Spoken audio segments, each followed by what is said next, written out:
2. The Stop at Magdala. As the apostolic party journeyed from Bethsaida, the women traveled in the rear.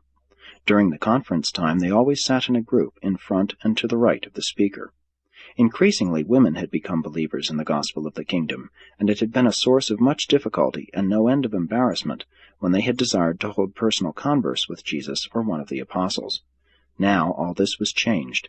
When any of the women believers desired to see the Master or confer with the apostles, they went to Susanna, and in company with one of the 12 women evangelists, they would go at once into the presence of the Master or one of his apostles.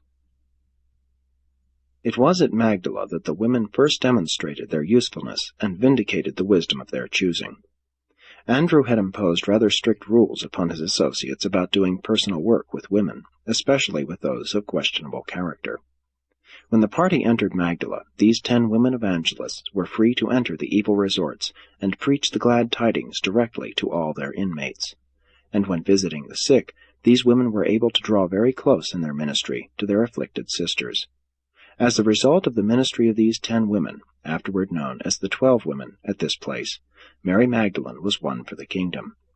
Through a succession of misfortunes and in consequence of the attitude of reputable society toward women who commit such errors of judgment, this woman had found herself in one of the nefarious resorts of Magdala.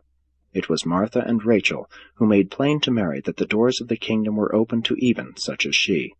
Mary believed the good news and was baptized by Peter the next day. Mary Magdalene became the most effective teacher of the gospel among this group of 12 women evangelists.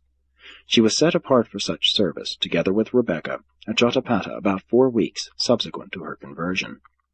Mary and Rebecca, with the others of this group, went on through the remainder of Jesus' life on earth, laboring faithfully and effectively for the enlightenment and uplifting of their downtrodden sisters.